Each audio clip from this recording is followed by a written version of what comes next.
You want me to just go ahead and ask you ask me questions? questions. Okay. So what exactly inspired you to go ahead and, you know, grow food in these bins right here?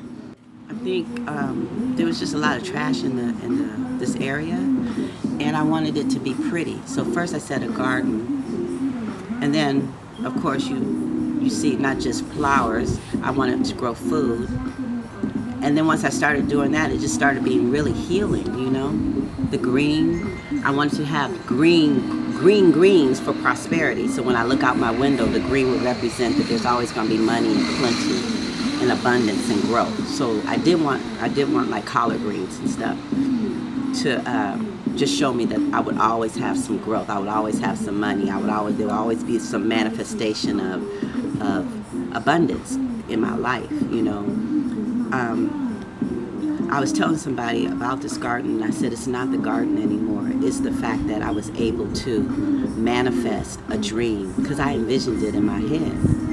And it's a practice. It has nothing to do with the garden. It's practicing manifesting something. Because when you don't practice manifesting, you can't create. And you get stalled in life. And you can't move up. You can't fly.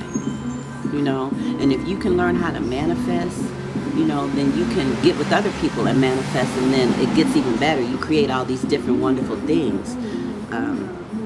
It got me out of just dealing with my base level. You know, Jill Scott talks about the wild cookie, you know. It got me out of just thinking about sex. There's more to life than that, and you have to be able to create. Sometimes distractions don't allow you to create. They don't allow you to manifest. And if you lose the skill, you have to practice it. If you lose the skill of manifesting, you won't create anything. You'll just stay stuck. I don't want to be stuck. And I want to learn how to manifest so I can teach other people. I want to have a man in my life that I can manifest with. So that's important to me. So I want to have a strong manifesting aura. And so when I meet a man that manifests, you know, on my level, that, you know, blends with me, then we can manifest and create great things. Creativity is a good thing, but it can lie dormant if you don't use it. We have to create. We have to create gardens. We have to create literature. We have to create good relationships. We have to build things. And our society now is keeping us in a base level thought. Everything is sex, and it's keeping us focused on that. And that's not who we are. And it pulls us away from God. You know, I wanted to be more connected to God. So there's other parts of me as a woman, you know, and I think in this society right now, it's just keeping us in a level of all we are sexual beings. All we are sex toys. And that's not who we are. We're more than that, you know. We're more than that. And another thing about manifesting in this garden, it shows me that I have resilience because the ground was hard. It was hard. I don't have water that's flowing out of I have to go to my bathtub and put water in water jugs, and I water my garden that way. I had to break the ground down. I had to make the soil soft. That took days and days, and it was hard work, and I did it by myself. So it taught me resilience. It taught me that I came from a resilient group of women. It taught me strength, and it taught me to keep my focus on something other than the wild cookie. There's other things in life. And it just brought me closer to my ancestors. I could feel them around me. I could feel God around me. In the morning, if I get up and it's dark out, I'll get up really early, maybe like at 6, and come out here, and the plants are like they're talking. They're erect, and they're happy, and they're talking to you, and you can feel their spirit. That's God. That's what this gave me, you know. And it was healing for me. It was very healing for me to teach me that I'm smart. I come from smart women, and we are creative people, and we manifest.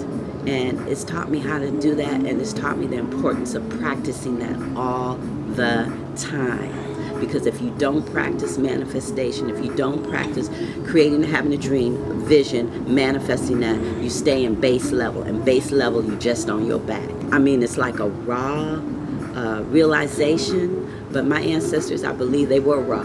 And they want me to look at it that way, that you ain't got shit to show for that time that you were laying on your back. This, you look at it every morning. I wake up and it's there, and it's beautiful. It's just one aspect of manifesting a dream. It could be writing a book. It could be birthing a child or taking care of an elder. Those are things where you can look back and you see that you accomplished something. And loving is good, but all things in moderation. We have to do all things in moderation. And this society is pushing us to do that only and do it all the time. We become addicted to it. And I just want to pull myself out of that sensual desire and start creating some things, and start meeting people. There's tons of people that grow gardens. There's tons of people that are into other creative avenues, and we have to get out there and do that too, because we have to build a society, and you don't build it laying on your back. You can't build a society laying on your back. You can't build a civilization laying on your back. You can't build pyramids laying on your back. It's all about getting up, being erect, and working with people and manifesting your dreams. And you find people you manifest with. If you're with somebody for 9 years, 10 years, 11 years, and you haven't manifested with them, it's the wrong person. You're in the wrong relationship. Move on to the next relationship where you can find somebody you can manifest with. And because I spent 8.5 years with someone I couldn't manifest with, and he couldn't manifest with me. But I didn't understand that when you can't, you just move to the next thing. It's okay. You go somewhere else where you can create some things, because maybe you and he are blocking that creative energy. People block each other's energy. So the garden is, it's food, but it's more than that. And I think the plants, they know that it's more than that. They know how special they are, and they know that they're healing me, and I'm not really taking care of them. They're here to take care of me. So I'm just grateful. I'm grateful that God gave me this, and however he gave it to me, through whomever, I got it, and I got the message. And the message is that I am a valuable human being. I am more than just my body. He gave me the message of have dignity, whatever you do, and make things beautiful. God is beauty.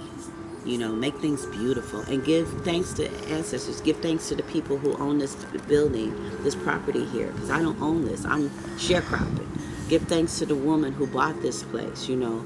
Give up. I have a little sacred space for her because she's not here anymore. I'm just grateful that she had the foresight to buy it. And I have time where I can share it for a little bit of time. I don't know how long I'm going to be here, but my grandfather, who was an African American from Arkansas, always told me this. He said, whenever you live in a place, you have to make it beautiful. You make it better than the way you found it. You make it so it doesn't look like you're renting. You make it so no one knows that you're renting it. You make it look beautiful. You have pride in what you have. You keep it up. I'm from Milwaukee, Wisconsin. I'm from the Midwest, and I remember those old black men keeping their property up. You do that.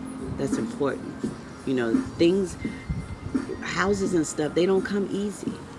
This kind of land, it don't come easy. And so we have to be grateful and show gratitude by taking care of things, and having respect for what we have.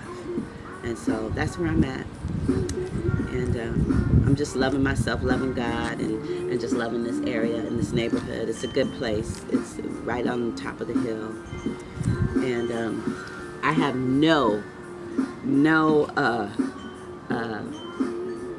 what did I call it? I really didn't know how to grow anything. So I kind of cheated with the little plants and put them in the ground. But they seem to grow. I did till the ground for them, so they said it's good ground. We accept it. But everything just grew, and it was very creative. I didn't have a master plan. I was just going straight on spirit. Ancestral spirit talking to me, God talking to me. Maybe the lady who owned this building, before she passed, she was a great gardener. Maybe she told me some things. I don't know. I was just going on spirit, And the end of me finishing it was that little sacred space right there. And it's a space that says give thanks. And just to thank everything that I have, thank the Creator, thank all the people that helped me. I have good friends. I have wonderful family. I bring good people into my life.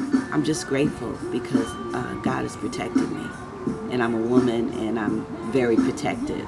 And anyone who tries to hurt me knows that they will be hurt because God is around me, surrounding me. So they back away. So I'm just grateful. I'm grateful that I came back to Him. And this, I think, the garden is a representation of that because I moved away from God. But once you go back to God, He gives you beautiful things to remind you that, He's there with you.